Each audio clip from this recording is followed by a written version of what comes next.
Hello everyone, my name is Relax and Panic, and this is another reaction to Monogatari, the second season.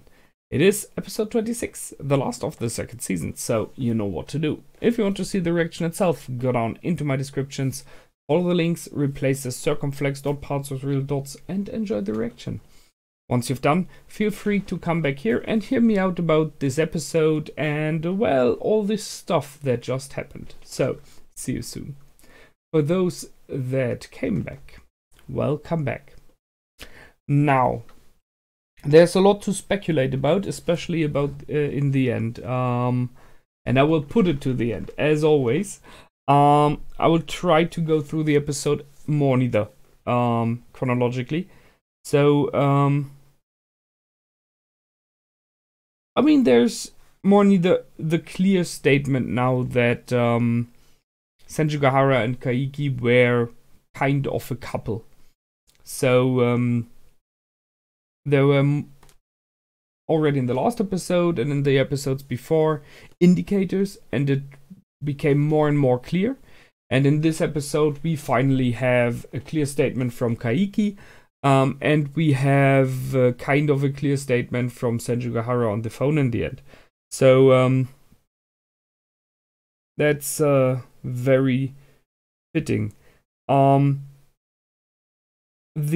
whole situation with Nadeko first, however, kind of solved itself by, well, cleverness from Kaiki. You can just say so. So she did see through him, but not because she understood that he lied. No, it was because she always expected everyone to lie. So, as I said, Dr. House quote, everyone lies. So, this is where she started from. And as Kaiki put it, she was made, her soul is made out of shadows, which is very dark. There was a moment when she was dancing on top of her snakes.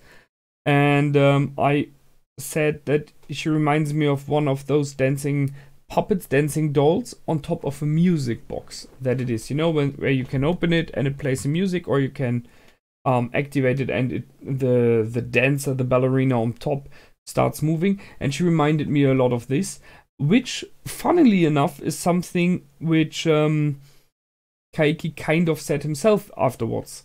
So before she became a god, she was just the cute one. Everyone said, "You're cute, you're just cute," and she kind of tried to fit into this image. She always tried to be cute and never followed her own dreams. She was just busy not appearing apart from being cute. And now that just changed to you're a god, which is still putting like a stamp on you. It's not about yourself, it is about the fact that she was a goddess now. So she just changed that, and I see his standpoint there. It's very fitting. And this is in the end how he was able to solve the problem for him, because she was about to kill him, and a lot of other people as well. So in the closet which he opened up, he found that she was drawing mangas, that she was creating something. Artist, you know, she created art. She crafted something. It could have been like anything else. I mean, there could have been that there's a piano in there and she was playing piano. There could have been, I don't know, like a fitness room, and she in real wanted to be like a very successful sports person. It could have been like anything. But here it was crafting mangas, drawing mangas, fittingly. I am not completely sure why you would want to hide that, but she is or was incredibly insecure about her own abilities and about this dream of her, of becoming a manga artist, of being good at this. So this insecurity, because she was just cute all the time, and that's everything she was, just being cute. This insecurity made sure that she wasn't willing to share it with anyone. It's it's an interesting idea.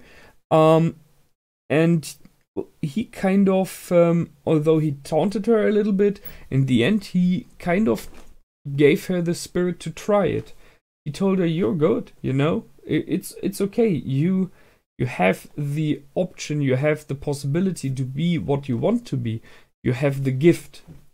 In the end, people who are artists, who are good at something, very often are not good at this because they are gifted. You know, they are not born and are like drawing perfectly. They just want to do it. They have this inner spirit, this search forward to try it and to do it again and do it again and get better and better and better. And that's it. They have the passion and they burn in this passion. And I think this is what Kaiki saw in her. You have this burning passion. You're just trying to hide it because you're afraid that you will be discriminated for it or laughed about it, that you will not be as good as you hope. But he gave her the option to, come on, just do it, try it. Especially being human, you have the chance of follow a dream and then follow another dream and follow another dream. That's the good thing. Never stop searching, never stop moving forward. This episode was packed with good sentences, with quotes to use, with quotes to remember, and most of them, I think only all of them, were from Kaiki. I really like that. So in general, as example one was that creation is a good thing. In general, if you're able to create something, that is great. It comes from within you. So being a god was boring to her, as he realized, but following her dream is something she can aspire, which she can try, and he got her with that, and I like it. So it was not about deceiving, but about convincing her that there is more in mortal life for her than there is in immortal life. Yes, you would have endless power, but you would be bored all the time. We get his background about money, that it can replace more than anything, and it is replaceable itself, so you don't have to be afraid of losing something that is important because you can buy it again. And if you lose money, you get new money. Which in my opinion shows a bit that he is either afraid of losing important things or had the realization in his past that he got hurt by losing things. One of them might be Senjougahara. We can't be sure, but I think there was for sure a moment when he was hurt about that. Another quote was, only you know about yourself. No one does know you as good as you do yourself. Which is completely true. No one else knows what's going on in your head as completely as you do. And possibly that's good.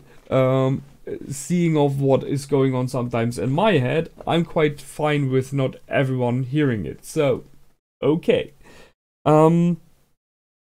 And she's the one that can grant her wish. So as I said, that was really, really good. Then there was this little first moment when he was talking about Senjougahara again, where for me was completely clear when he said, I know a girl who acts as though the person she is in love with right now, in a relationship with right now, is her first love. By which saying he says, although it isn't. And by saying that, and we have the image of Senjougahara, for me it's pretty clear her first love possibly was Kaiki. And I can understand that she wants to kind of convince herself that it wasn't him, because he did destroy still her family. So there we're back in the discussion from the last time. How can you love someone like that? How can this be your first relationship? Do you want to remember something like that? It's a very complicated thing the two of them have going on there. I completely have to give it to him that what he's doing, you know, he is helping her. He is not having a grudge against her, which in my opinion is one of the hardest things to have when you're split and you find your ex with another one. So I think that is incredibly powerful, emotionally strong, what he does, and sure, he may act as though he doesn't care, but I think he does. I mean, everyone does. Yeah. And then we have Aragi very fittingly appear shortly after, and he lies to him completely, which is nice. He completely lied to him about what happened there. Like, I got in. I'm working for Gaen. I'm a ghostbuster now. I put a fake aberration in her or on her, whatever you want to say. Put salt on her in 3 days. That was nice. I like that. So he completely deceived him again. Well, that's what he's good at. And then he removed the talisman from Nadeko. So he kind of... She thought about becoming a manga god. Well, just by god powers, she will not. But she might very well become a really good manga writer. Why not? I mean, maybe they will have 1 or 2 short glimpses of that in the future episodes. It would be nice just to have it like small do you remember moments. Like knowing that is going on. He then talked about, and I think this is the major information here, the major thing about this episode, or this arc in general. Romances can strengthen you, or they can weaken you. Which is interesting as a concept, and I partially at least understand it. So sure, you can get strength out of romance, out of love. You can get powers, you know, that you feel invincible and nothing can stop you. This inner fire, in this case, out of knowing someone loves you for who you are. That is an incredibly powerful thing. It is one thing to love yourself, and it is another thing equally powerful, in my opinion, to know someone loves you for who you are, because that spurs you on. So that's the positive. But yes, love or romance can weaken you as well, because this effect of being on cloud 9 or whatever cloud, and you're like floating and everything is great and life is perfect, it might happen that you tend to ignore things. You ignore warning signs. You ignore problems you have or people around you have because you do not realize it in this moment. I've seen in my personal life people who were incredibly strong and powerful, self-conscious, and had a drive for their life and knew what they wanted to do with their life. And when they got in a relationship, these people stopped moving. They changed themselves. They lost this spirit. They lost this drive forward because instead they were now in this relationship. And although I completely like those people being happy in the relationship, I very hard thought about, do you want to tell this to this person? And I did. I told, don't lose yourself in the relationship. Still be yourself. It's a very hard thing to learn about yourself and about others, because looking in retrospect, that's a complicated word.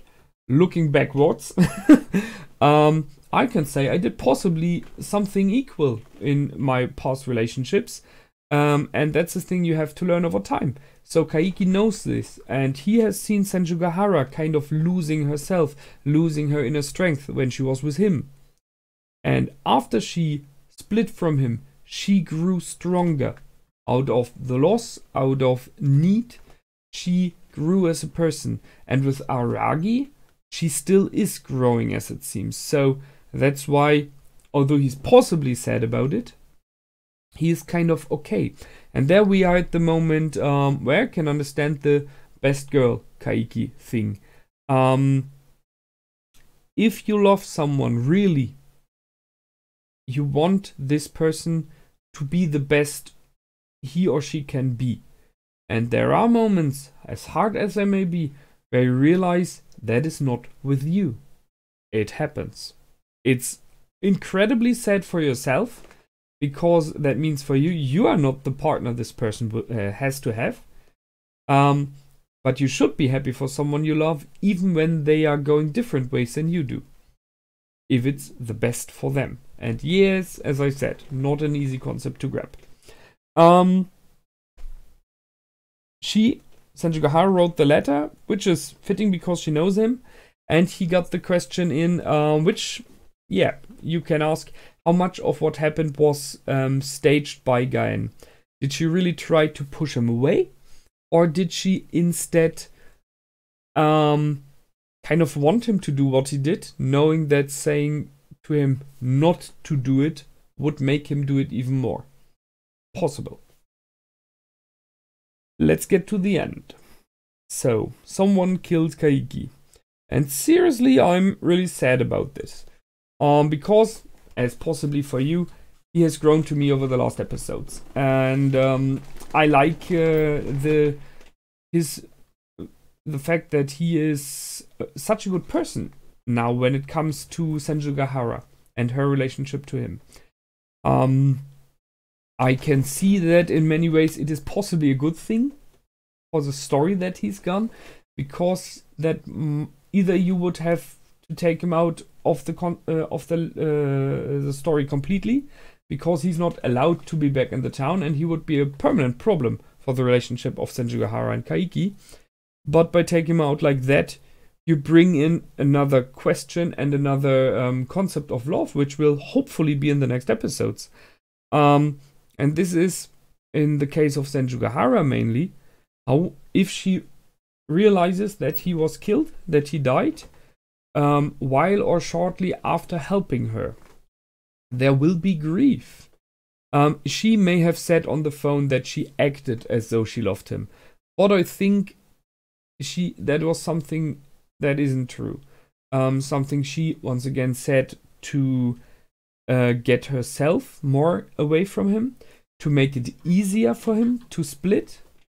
So I'm pretty sure this was kind of a lie. If she will hear about him being dead, he still was her first love, and how you deal with that, and then how you deal with the fact that very, very likely he died because he did help you. He wouldn't have been in the city, he wouldn't have been killed, kind of stabbed, whatever that was, if he wouldn't have tried to help Senjougahara. So that's something which will maybe in one of the future episodes. I would like it to be at least partially in there, how she handles this. It might be they don't show it. Would be sad, but possible. We had, once again, the snake in it. So the one that killed. And I'm saying maybe male or female. I somehow guess it's female because more neither everyone here is female in this storyline, in all these arcs, had a snake around his or her body. So the question here is if the snake being pushed away from Nadeko found a new one, but instead it may very well be we had when it came about I think it was Nadeko, that two of the snakes escaped and were sent back to the people who cast the curse the first time on her. And I remember that it was like they will go back to them and will make their life miserable and possibly kill them. So maybe it's one of them. However, you could say that in the end, this person was like an assassin, sent to kill him. Not with those words, but Ougi did inform this person that Kaiki is in town, knowing what the consequences would be. So, which brings me to Ougi, who has her very own plan, her very own reasons right now, which are still not clear to me. So, what she did, the first thing was she, and it was said in this episode, informed Nadeko about the shrine, and about, not so much about the shrine, about the talisman that is hidden at Aragi's place. And while everyone else said you're just cute, cute, cute, cute, she gave her valuable informations to, one might speculate, to make sure that Nadeko becomes a god. As Nadeko herself put it in her wisdom by saying, there's one that did deceive me, and that was Ougi, by telling me about the talisman. So she knew very likely that this would cause this snake goddess to appear. So it was her. And it was mentioned already in the past a bit. There's one person that did interfere with, I think it was Shinobu, becoming a goddess. So we have Ougi there. And now we have her again after this plan was kind of destroyed.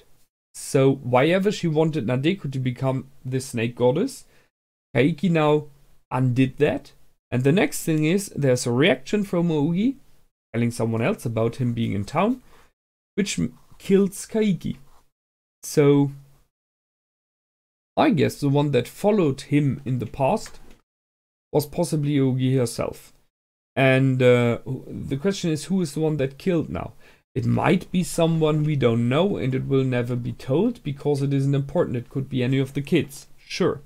It might be someone, however, we know. The voice that we heard, I think I haven't heard it before.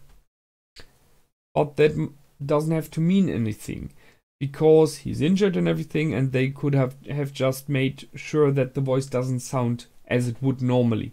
So it could be that the creators of this wonderful series just made sure it's not the voice of someone we know, although it is someone we know. There was a person to be seen, but a lot of it wasn't clear. However, what fall into my eyes, and I rechecked it, was the legs and the trousers that this person was wearing. And just by this, I say it might be Karen. It might be the bigger of the small sisters of Aragi. And she would have reasons. I mean, there was a lot happening in the past with her. And she is sporty enough to do something like that. She has the temperament, maybe. And whatever it was that he was hit with, it looked like a stick, like a bow, or maybe like a sword. So going into sports, something like that, it might be. Especially if she is kind of afraid for her little sister. She might do stuff like that. But as I said, it's just wild speculations. But there are multiple other persons who were hit by his schemes in the past. So it might be a lot of others. Some of them we know. But as I said, I could speculate here, like it could be Kambaru just thinking. But then I think if it would have been her, we would have had a kill with a monkey hand and not with a stick.